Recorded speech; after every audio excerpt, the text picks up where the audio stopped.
Welcome. Thank you for joining us today.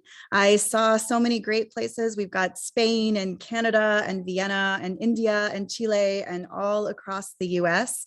This is the Insightful Leader Live. I'm Jess Love, editor-in-chief of Kellogg Insight, host of our podcast, The Insightful Leader. Our last webinar before we break for the summer is scheduled for June 15th. That's a Wednesday, featuring Professor Jennifer Pendergast. She'll be giving us the inside scoop on what it's really like to work at a family business. Today, of course, we are hearing from Professor Nicholas Pearce. I should note, today does mark the 2-year anniversary of the murder of George Floyd by police in Minneapolis, which at least here in the US was a very pivotal moment for many organizations, causing them to question whether they were doing enough to fight racism and to pledge, often publicly, to do more. So I'm really delighted to spend this next hour with Professor Nicholas Pearce to learn more about where we stand now, 2 years later, and how leaders can ensure that good intentions around diversity, equity, and inclusion actually lead to meaningful change. But before I turn this over to Professor Pearce, a little bit of housekeeping. We're going to close the chat box soon. So you're going to want to send questions in the Q&A box. So there will be time at the end for some Q&A. Closed captioning is available. You can access it via live transcript at the bottom of the screen. And this event is being recorded. You will get a link to the video of this presentation, and we will also post that to our site. Nicholas Pearce is a clinical professor of management and organizations at Kellogg. He's the founder and chief executive officer at the Vicati Group, a boutique global management consulting firm, and he's assistant pastor of Chicago's historic Apostolic Church of God. He is the author of the best-selling book, The Purpose Path, A Guide to Pursuing Your Authentic Life's Work, and was recently honored with the Aspen Institute's Ideas Worth Teaching Award. Let me turn it over to you, Professor Pearce. Thank you so much, Jess. Good morning, or good afternoon, or good evening to all of you who are joining us from around the world today. It is a delight and a privilege for me to welcome you to this Insightful Leader Live conversation as we discuss how to supercharge your company's diversity, equity, and inclusion efforts. For some of you joining us today, I would imagine that this conversation is not about supercharging your company's efforts as much as it's going to be about starting your company's efforts. Some of you all will be thinking about how to sustain and maintain the pace of progress. And others of you might be thinking about how to resurrect your company's efforts from, let's call it a lethargic place. And so for all of us, no matter where we are on the journey, I want to just start in acknowledging where we are as a society. As Jess mentioned, this is the 2-year anniversary of the murder of George Floyd. And that moment served as a pivotal catalyst in accelerating at least the conversation around diversity, equity, and inclusion in the workplace, and particularly focusing on what it meant to build an anti-racist workplace environment. That conversation was certainly supercharged by that unfortunate and tragic event, and certainly we acknowledge that in the intervening 2 years, there have been any number of challenges that many groups have faced. It has not simply been about anti-Black racism and discrimination. We have seen persons who identify as members of indigenous communities continue to face an uphill battle. We have seen persons who identify as Asian or Pacific Islanders who have been targeted with lots of anti-Asian hate. We have seen a resurgence of anti-Semitism, and the list goes on and on. That is by no means an exhaustive list. We continue to see anti-disability issues where people hold biases and all sorts of systemic challenges in terms of the full inclusion and thriving of persons of a number of identity groups and backgrounds. And so this is just a really exhausting moment. It's an exhausting moment in society, as we are 2 years into the pandemic here in the United States. Today, we are dealing with yet another incident of anti-Black racism in terms of the massacre that took place in Buffalo, New York, when an individual with apparently racist motives went into a grocery store and gunned down a number of persons of color. The issues continue to raise themselves. And as I often say to my students, this is as timely a time to have this conversation as ever. And unfortunately, I haven't been wrong yet. Yet, this is a really tough moment on so many levels for a lot of us. And so I want to start out by just reminding us, if you feel like you are doing the impossible, if you feel that you are trying to get this balloon off the ground while anchored to the ground, I want to just encourage you to recognize you're not by yourself. And the feelings of isolation and desperation that can easily set in are very, very significant and profound.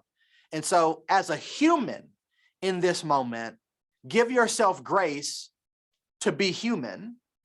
And then for those of us who are particularly trying to supercharge our company's diversity, equity, and inclusion efforts, it can feel like we're Sisyphus rolling this boulder up the hill.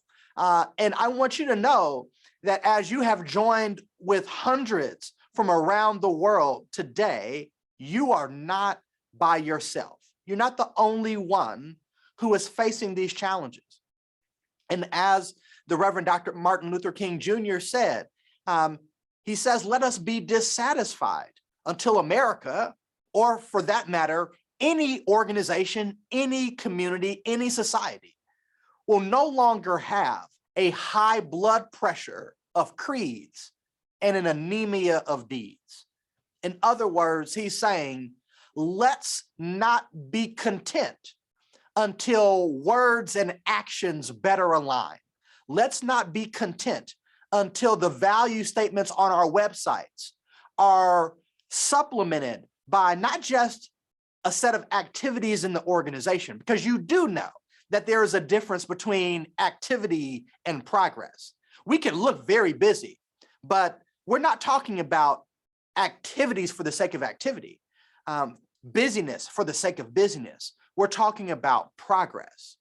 And that level of dissatisfaction, and I would argue even legitimate righteous indignation, and to a certain extent, even anger, can very easily take root when we look at what's happening, when we look at the resistance that we are encountering in our organizations, when we look at the excuses that people make regarding a lack of progress or an unnecessarily slow, lethargic rate of progress. There is a degree of discontent, and it's okay to hold that. But what we're going to talk about today is how to leverage the constructive discontent that you might feel to accelerate a degree of constructive disruption in your organizational context that will allow you and those who are co-conspiring with you to supercharge your company's efforts. And at the conclusion of these remarks, we'll open the floor with Jess for some questions and some dialogue. So what I want to do is use as a framework for our conversation a model that my colleague from the Harvard Kennedy School of Government, Robert Livingston, has tagged the PRESS framework. And I'll use that as a way of guiding our conversation. The PRESS framework that Professor Livingston posits starts with the P. The P is problem awareness. Problem awareness is a necessary first step. And to that point, I would say that we have to let the data speak. Many organizations don't want to confront where they are on their journey. And one of the most challenging things that many of us are facing is organizations and leaders who are saying, we care, we have thoughts and prayers, we're really wanting to do the right thing, we're organizing ourselves for action. And then the question comes up, well, where are we right now? I understand the grand sweeping vision for where we can go. I understand the money that's being spent. I understand the checks that are being written. I understand the hires that are being made. I understand the website that we have designed that is telling the world that we care about diversity, equity, inclusion. I understand all of those things. However, can we look at the data? Where are we today? And people often don't want to share the data. We have to let the data speak. I've talked to chief diversity officers who can't get their own company's data from their own chief human resources officer or CEO. And so the chief diversity officer is coming in saying, hey, I thought you hired me to advance the work. I thought you hired me to advance diversity, to lead for equity, to accelerate inclusion. Where are we? And their hands are tied simply because they're not even being given the very data that they need to do their job. I don't know if you've ever had this experience that I've had on a number of occasions, traveling. Sometimes when you're on the road or traveling to a new environment, maybe you're on vacation with your family, you may visit a shopping center, and you, of course, look it up to see what kinds of shops may be in that space. And so when you arrive to the shopping center, you kind of know what you might be looking for, and you head to the map. I don't know if you're the type who likes to do it yourself and figure it out as you go. I'm someone who embraces the value of maps. I don't always understand where I'm going without a map. And so I'll go to the map in the mall. I'll look for the store that I am looking for. But I recognize in order to get to that destination, in order to get to that point B, I have to know where I'm starting. I have to find myself, that little "you are here" flag, that pin, that star that shows up on the map to tell me where I am is a critical piece, because I can have all the information in the world about where I want to go, but in order to take the first step, I have to first understand where I am. And so we've got to let the data speak. The same thing is true in terms of our organizations. A very sober analysis of where we are. Let's look at the representation data. Let's segment that data by race or by gender. And I recognize that not all of us are in geographic or societal environments in which race is a critical dividing line. Some of us are in spaces where race is less important than which region of the country you may come from, or what language or dialect you speak with, or perhaps your socioeconomic status, or perhaps religion. In some countries, the critical dividing line is religion, whether Protestant versus Catholic, or Christian versus Muslim, or Jewish. The number of dividing lines that we see in cultures is very high. In some cultures, it's colorism. It's not about race, it's about skin tone, lighter skin versus darker skin. You know what the critical dividing lines are in your environment. All I'm suggesting is let's take a hard look about the current state of the organization. Who's missing from the table? Who's underrepresented? Whose voices are on mute?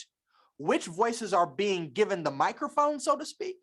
Where do we see the representation in our executive ranks among the people who have decision-making power?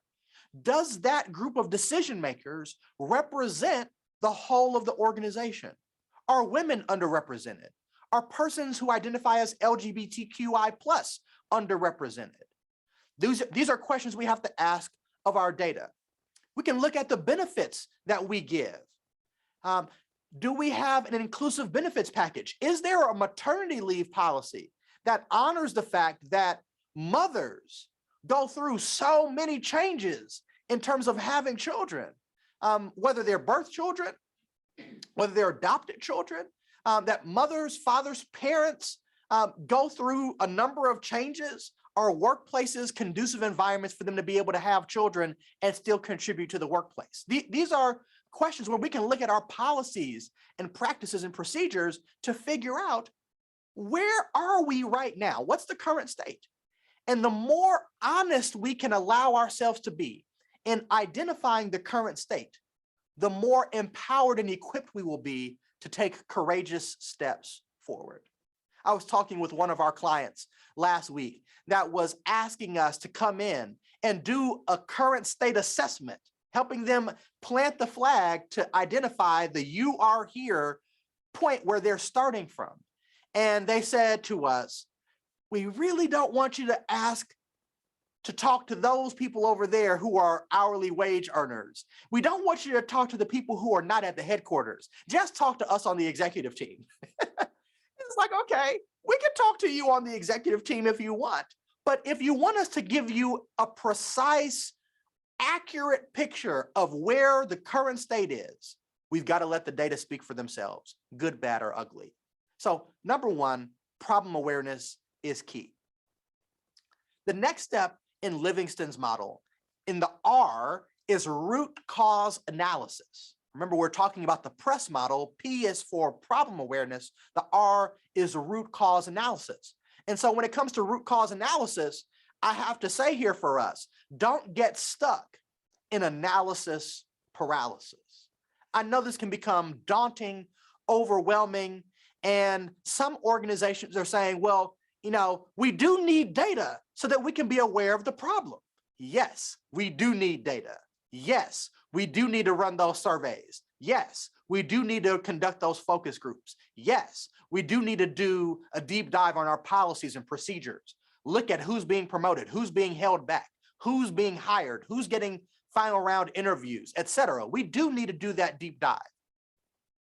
And yet, and yet, nothing speaks louder than zero.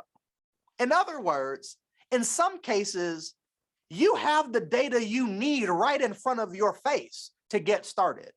And so while, yes, you could run all kinds of sophisticated analyses and ask all kinds of questions to prove the fact that water is indeed wet, you already know that water is wet.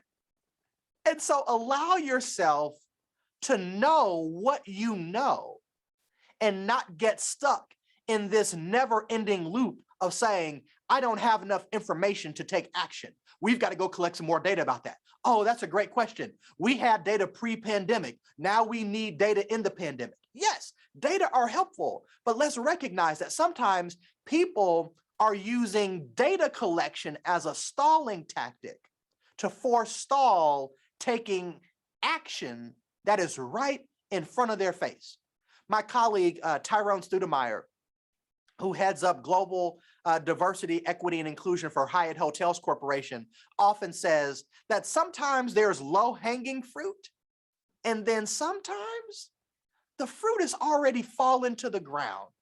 All you have to do is pick it up. No effort required.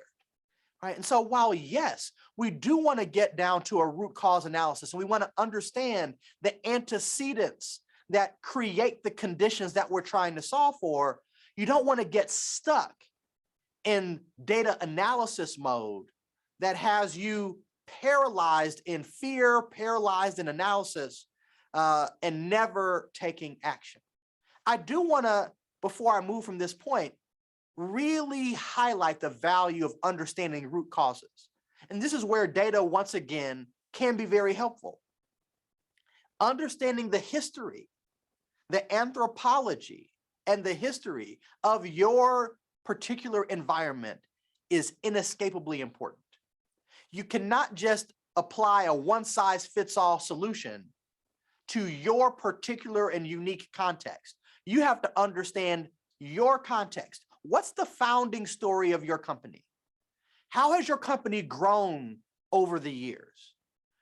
What are the current state trends in terms of your hiring practices and the workforce diversity? What are some of the current state data in terms of your workplace inclusion, where people are getting stuck in the pipeline or being left out, left behind? What is the current state in terms of your community engagement and your marketplace presence? Are you net negative in terms of the value you're adding to the community beyond the walls of your organization? Or are you a great community or civic citizen? These kinds of things are important. Understand the societal story that frames the operating environment of your workplace. Your company may have just been founded yesterday, but I promise you that the forces that shape its founding and its flourishing are decades, if not centuries old. And by hiding yourself from the facts, you are not solving for those facts. And so while on the one hand, you don't want to get stuck in a root cause analysis paralysis, at the same time, you do want to do your due diligence to understand the antecedents that perhaps you did not start, but are yours to solve for in this moment as a leader. You say, well, that's not fair, Professor Pearce. I didn't start it. Well, no, you didn't start it, but it is your problem to solve for today. It may not be your fault, but it is your opportunity to lead in your moment. So we've talked about problem awareness. We've talked about root cause analysis. Number 3 in this model is empathy. That's the E. Empathy. Do I care enough about the people who are harmed by the problem? Not just over glorifying the problem, because at the end of the day, the problem has human implications. The problem has consequences for the thriving and flourishing of people. And so this is a heart question. Do I even care enough about the harm that's being caused? And some people in some organizations are distancing themselves from the harm so they don't have to feel it anymore, because many of us are engaging with and finding ourselves dealing with fatigue. We're just tired. We're tired of being tired. We're tired of dealing with painful situations and circumstances. Schools getting shot up by mass shooting incidents.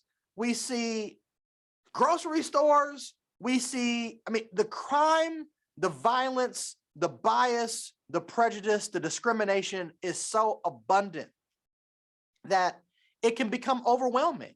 And so empathy is actually, quite ironically, a kind of two-headed issue. It can be both a blessing and a curse.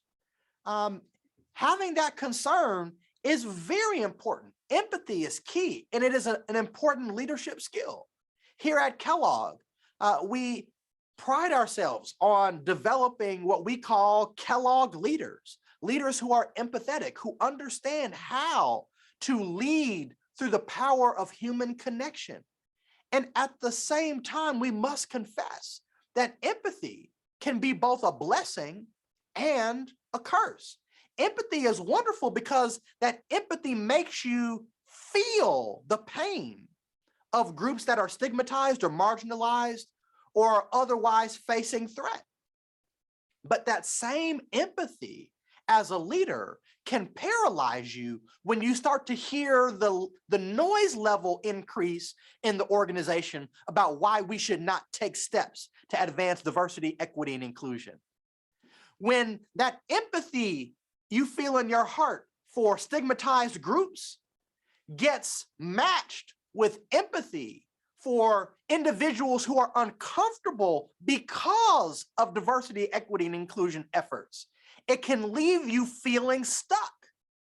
And the very empathy that can make you an amazing leader can also be a curse, because it will cause you to not act for fear of upsetting someone else, or for upsetting the apple cart, as the saying goes, for disrupting the environment. And so recognize that while empathy is important, empathy is not enough. You can feel the feels and not do the deeds. And a lot of us, I imagine, are joining this conversation today from around the world because we are tired of organizational contexts that are talking about the creeds, but not matching with the deeds. We're hearing condolences, thoughts, prayers, good intentions from a really well-meaning and very well-intended place, but it's not resulting in sustainable progress. And for some of us, it's because we're getting stuck with empathy. This is not a conversation about those who are sworn enemies to the diversity, equity, and inclusion conversation. That's not what I'm talking about. I'm talking about that leader that is trying to get over the hump from being a believer to a builder. Someone who is sympathetic, someone who might even be empathetic, but finds it difficult to translate that belief into behaviors and in terms of building sustainable progress. And for them, that empathy can be a blessing and a curse, which is why it is not the end point. Yes, we can have conversations to talk about what it feels like to be LGBTQ in the workplace. We could talk about what it feels like to be a woman or to be a person of color or to be a person with disabilities. And we can build that empathy. But after we've had the lunch and learns and the Hear My Story events and the rehearsals of trauma over and over and over and over again, we recognize that empathy is necessary but insufficient to drive lasting change, which is why wisely, I believe Professor Livingston moves to the S. The S is for strategy. And when it comes to strategy, I say that progress requires precision. This is where we have to take the risk to be very precise about what it is we're trying to solve for. Solving for quote unquote diversity is not precise. Diversity simply means, you all, human difference. So when you say that you're advocating for diversity, that's wonderful. But what do you mean?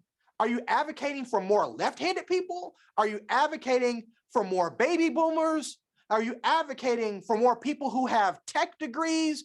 Are you advocating for more persons of color? Are you advocating for more white people? What are you talking about? Diversity is somewhat agnostic in terms of what it's referring to, because all diversity means definitionally is human difference. So diversity does not equal persons of color. Diversity does not equal women necessarily. I was in an organization on a consulting project a few years back that was an all woman-led organization, which is great. Led 100% by women, staffed 100% by women in their headquarters office. And as the only male in the room, I added diversity, right? So diversity is simply about the composition of the group. Diversity is not a property of the individual. Diversity is a property of the group. Therefore, if you're trying to advance diversity, you've got to be super clear on who's missing. And let me be clear, it is not, quote, diverse people who are missing. If women are underrepresented, say that. If it is African-American or indigenous or Hispanic or Latino or Asian persons who are underrepresented, say that. If there are people who have certain educational backgrounds or certain language skills who are underrepresented, say that. Right? Be clear on who's underrepresented, because if you want to make progress happen, your strategy has to be precise. There is no organization on the planet that is advancing a general strategy that is actually looking for specific results. If you want specific, measurable results, you've got to be precise. You've got to take the risk of naming what it is you're trying to accomplish. Will that attract resistance? Yes. And so first I say consult your general counsel. But I would also hasten to add that in some cases, the general counsel may be inclined to tell you what is safest to do, not necessarily what is most courageous to do. And so I would say, take that advice, always consult your attorney. You're not going to get any advice from me suggesting otherwise. It is always good to listen to your lawyer, and at the same time recognize where your lawyer is acting out of a degree of conservatism to try to protect the firm or the company from lawsuit or protect the company from negative press, versus where they are being creative about how to leverage the bounds of the law to actually accelerate human flourishing and progress on behalf of the organization, right? There are ways to be constructively disruptive. And so I would say, be precise about what you're trying to solve for. The more precision, the better. But now that leads us to a look at where our strategies might fail. And so here we have what is referred to as the Lippitt-Noster model of how we might supercharge our efforts and where certain things may be missing or certain things might actually be present. And so what I would encourage us to do is to look at how we have these 6 ingredients on the top that equal progress: vision, skills, incentives, resources, communication, and a strategic action plan. That's what we need to get to progress. We don't just need a vision. We need all of the things. And so you see here what happens if one piece is missing. If vision is missing, if there's no clear, compelling picture for how the world will be different because of our efforts, then there's confusion. There's no point B that has been identified that is animating and motivating where we're trying to move. And so if we don't know where we're going, confusion will result.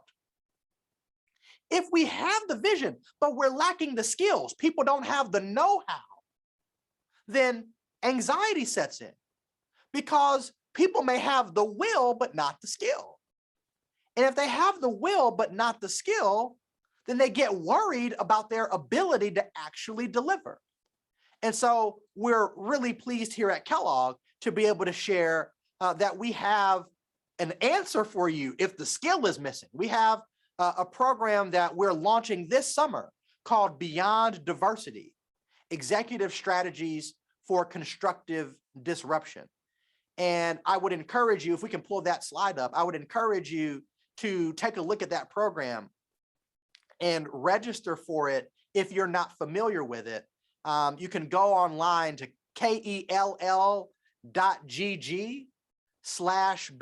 Diversity to learn more about the program and to register. It's an amazing program where we're going to be bringing executives from all over the world in every sector to come together to talk about what are the actual skills and strategies that we need to make our will and skill align.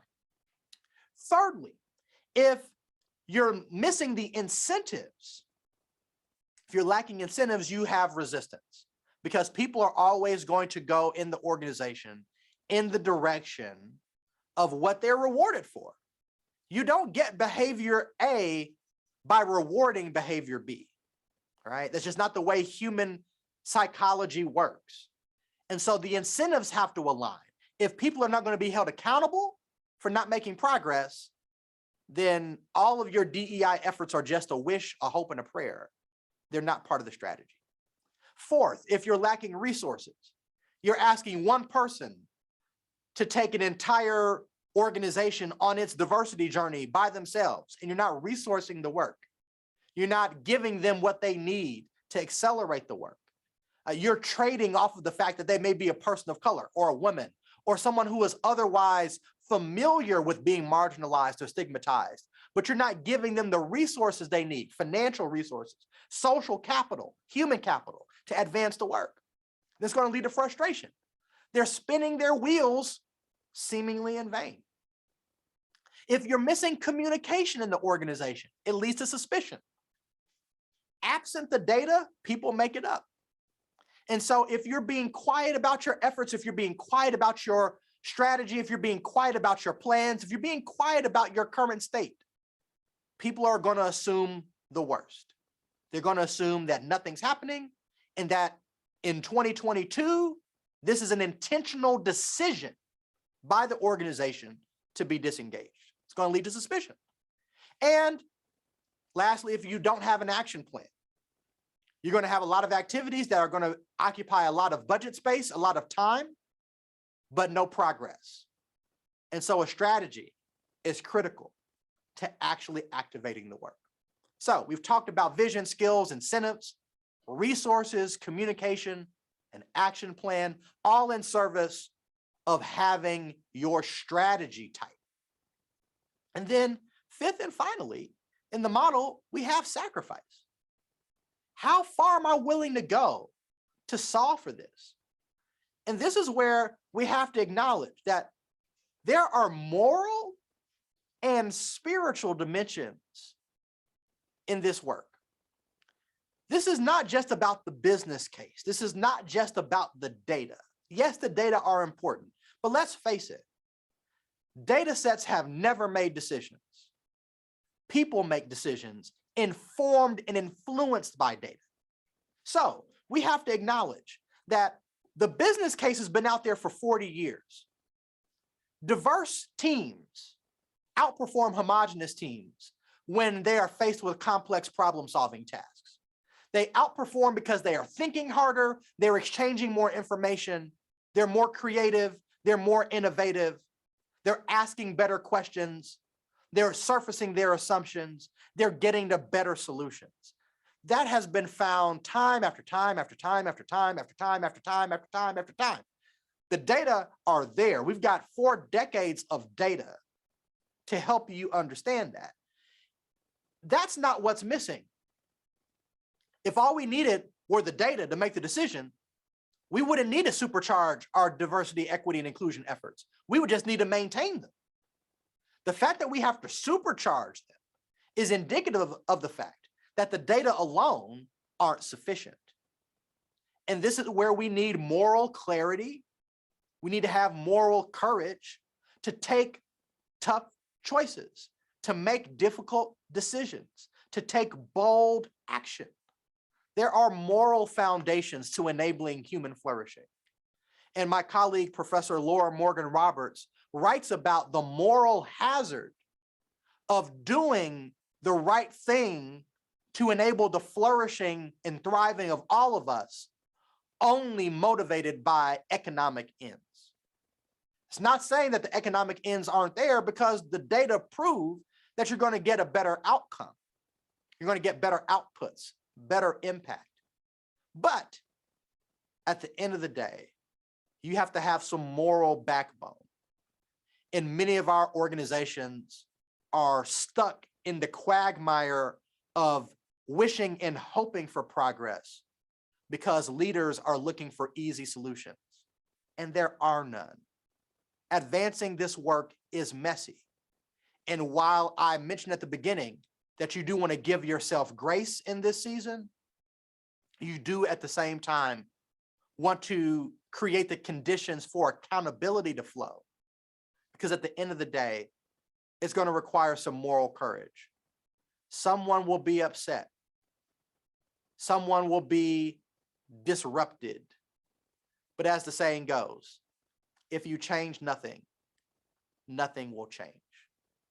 So with that, I want to invite Jess back into the conversation so that we can have a little bit of conversation. And as she's coming back, I just want to share with you all the program that I had mentioned earlier called Beyond Diversity: Executive Strategies for Constructive Disruption. And we are proud to be hosting that here at Kellogg on our downtown Chicago campus here in June.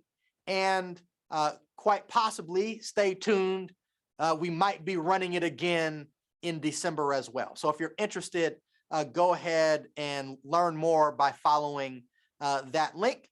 And with that, I'll invite Jess back into the conversation so that we can engage in some questions and perspectives on the topic of supercharging our company's DEI efforts. Thank you so much.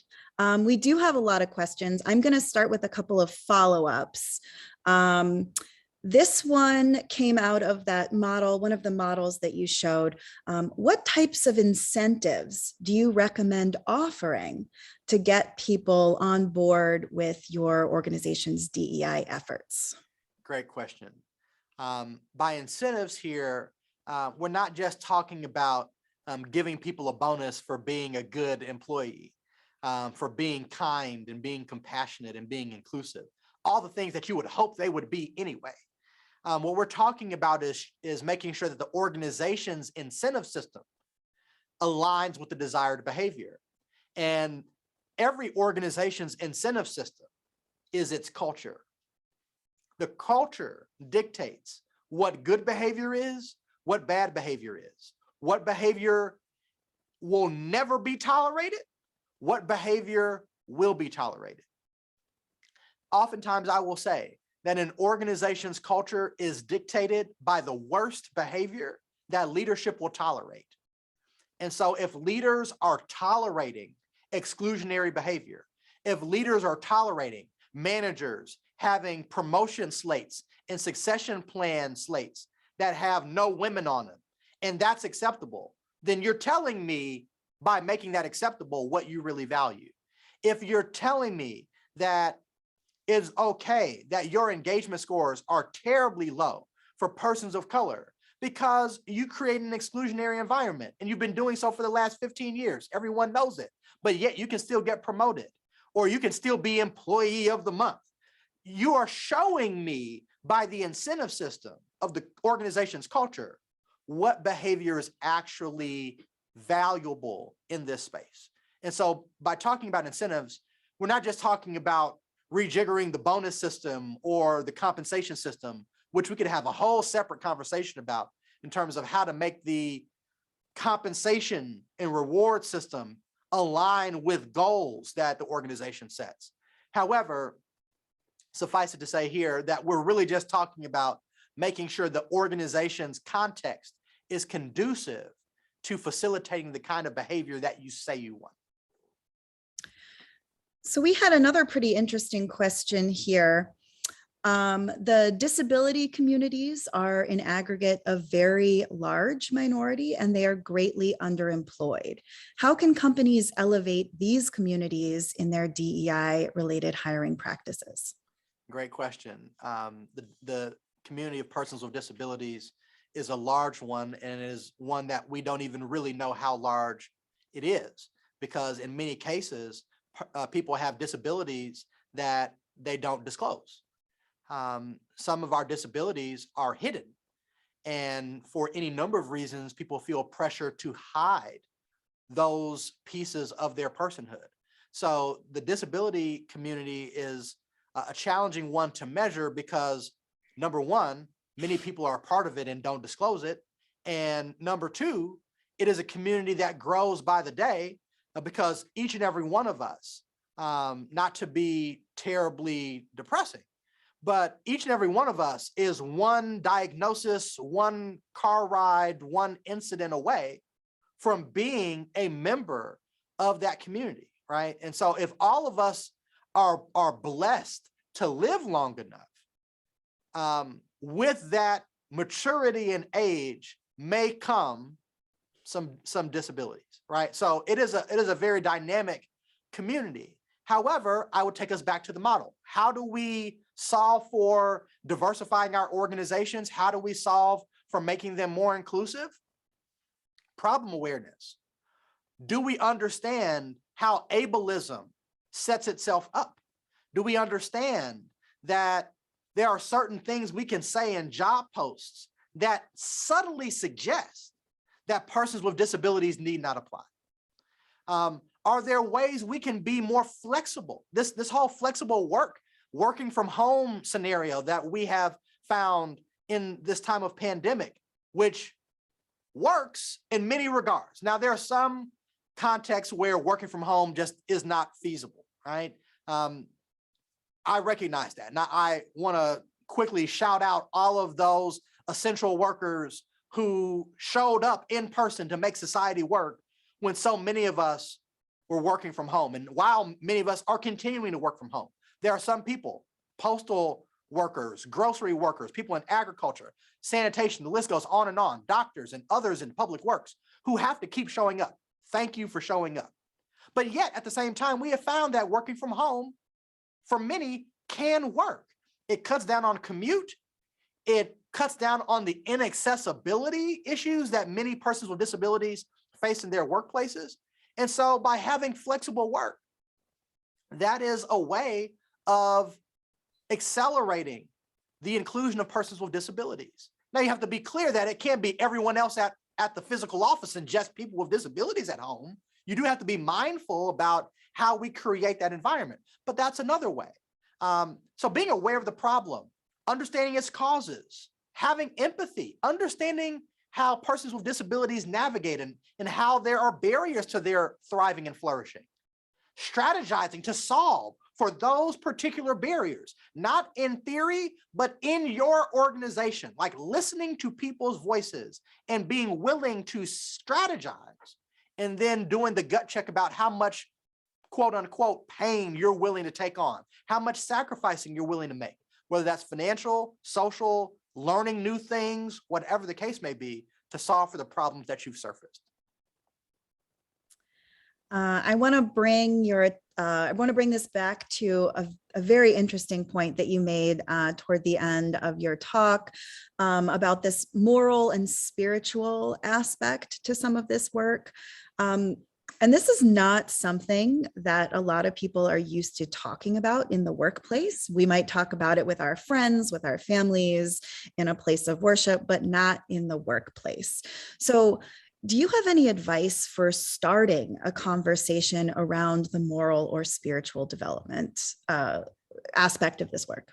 Absolutely. The moral and spiritual foundations of this work are inescapable.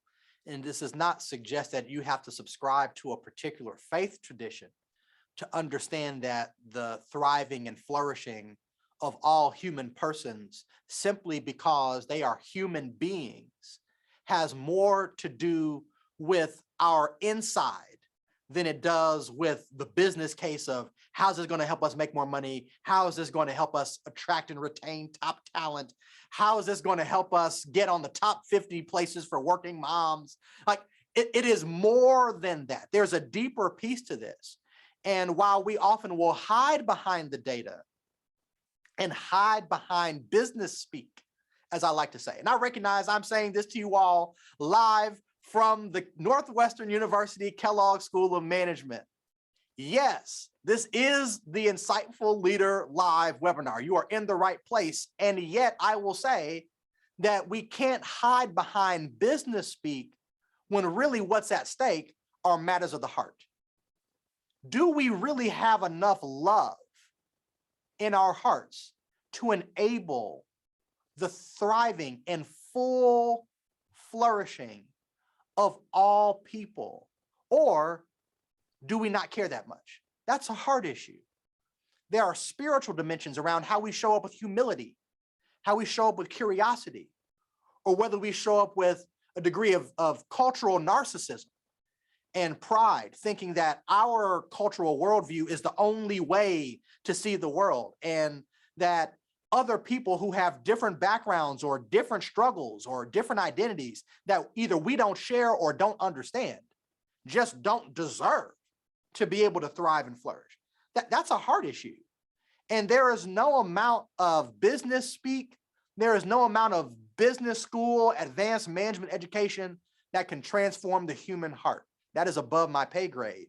Yet we cannot help but to acknowledge the fact that there are moral and spiritual implications to the work, just as there is a moral and spiritual foundation to the work that we undertake as we advance it. Absolutely. We did get a couple of questions here about hiring practices. So one very general one, what are some best practices for attracting a truly diverse pool of job candidates? And then a slightly more nuanced one, how do you shape the hiring process if it's a situation that you are not, directly in charge of? Great questions. The point about how to create a more diverse talent pool to draw from for your workforce. Number one, please dispense with the pipeline myth. Oh, the pipeline excuse is classic. The reason why we don't have more women is because the pipeline is broken. The pipeline is leaky. We don't have a pipeline. So let's go and take a look at 6th grade girls. And let's do some career days with them so that they will grow up and aspire to be in our field, because that's the real issue. We don't have enough girls entering as young women into our field. Well, maybe that's true. Maybe it's not true. Maybe the issue is not that 6th grade girls aren't interested in your field. Maybe there's something that happens along the way that makes them not want to work in your field. Or maybe there's something that happens along the way that makes them not able to get interviews. Or maybe there's something that makes them not actually want to take the job offer that you extended. Or maybe there's something that makes them want to take the job offer but not stay. The classic example is with symphony orchestras. Symphony orchestras were notoriously male around the world. And in an environment like the music world, where you would assume the only criterion was musicianship, quality of one's musicianship, the only plausible argument for why these orchestras were so male would be that men make better music than women, or that there are just not enough girls playing the violin, and so we need to give girls violins so that they can play instruments. Or we can actually do a little bit of homework and look at our processes and figure out that the cause of this gender exclusion is what's happening during the audition, and that our evaluators are a biased bunch, a delightful group of people, but a biased bunch nonetheless. And so what these symphony orchestras started to do is to solve for that by putting up curtains at the audition, so that no evaluator could see the gender identity of the person who was auditioning. And they also put down carpeting so that you couldn't hear the sound that the individual shoe would make walking across the stage, both of which are extraneous pieces of information that have nothing to do with the person's musicianship. And so by doing those simple interventions, you notice here what happens in the symphony orchestra, they wind up diversifying. Shocking. But by making that structural intervention, they not only had more women yielding through the process, right? In terms of the number of women who showed up for auditions versus the number of women who are getting offers, that number increased. But another number increased too, the number of women who showed up. Magically, the pipeline issue was solved for because women knew they actually had a legitimate shot. And women and people of color are tired of being asked to show up to the interview as a token because the organization is trying to diversify. And so they invite individuals out of guilt or out of compliance with a policy, like the National Football League's Rooney Rule, which if you're not familiar with it, I'd encourage you to look it up. It's a mandate that says a significant number of persons in the interview process have to be candidates of the target group that you're trying to add. People can go through those motions and still not net out with a more diverse workforce. So it's not just the compliance pieces. It is making structural interventions that solve for the actual places where bias is creeping into the process. And for the individual who asks about, well, what do I do if I'm not in HR? What do I do if I'm not there? I would say you have the best opportunity to make a difference.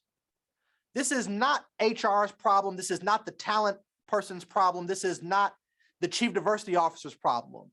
Diversity is everyone's responsibility. I was talking with a group of entrepreneurs a couple of months ago, and one person said to me, Professor Pearce, you have convinced me that I need to care as a founder about advancing diversity, equity, and inclusion. You've got me. I'm there. The problem is I'm trying to get Series A funding. I'm trying to do like all these things to make the enterprise actually viable. And so the question was raised, how do I make diversity, equity, and inclusion thing number 11 on my top 10 list of things to do? And what I said was, if you're trying to make DEI thing number 11, you will fail. Diversity, equity, and inclusion needs to actually be the lens through which you look at how to accomplish the top 10. Diversity, equity, and inclusion needs to be the engine that enables you to make good on the top 10 things that you're trying to accomplish that are at the core of the organization. Diversity, equity, and inclusion cannot be at the periphery or at the margins where, oh, we're trying to open an office in India, so let's hire some Indian people. Or we're trying to get more women to buy our products, so let's hire more women, or let's go with a woman-owned agency. It can't be that tactical. Diversity, equity, and inclusion have to be at the core of the organization's activities, helping the organization to be better in every area, not just trying to get legitimacy or access to a particular niche market. And that's why I say, whether you're in strategy or HR or legal or marketing or finance or operations, or wherever you find yourself in the organization's ecosystem, you have a golden opportunity to influence how DEI efforts get supercharged right where you are. We are just about out of time, but I did want to end with a really quick one. You have 1 minute. How do we go about finding community in this journey? Is there a national DEI corporate alliance or groups that we can join as individuals, neighborhood groups, community groups? Any final thoughts? Absolutely. Well, thank you for that question. Community is so important because along the way, we need to be refueled. And part of what we are envisioning here at Kellogg with this Beyond Diversity Institute is to actually create that oasis where you can have an ongoing and thriving community of practice that's non-competitive, but is very much designed to encourage, to share, to help us all grow together as we advance this impact.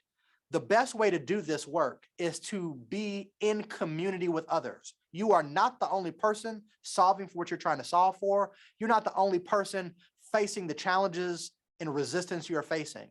And so if there's anything that we can do here at the Kellogg School to leverage our convening capacity to create that learning community, we'd be delighted to serve you. Thank you so much. We are at time. I want to thank you, Professor Nicholas Pearce. It's always a pleasure to chat with you. And thanks to our wonderful audience for attending and asking just really thoughtful questions. We hope to see everyone again on June 15th to hear about family businesses. Until then, please do take care. Take care.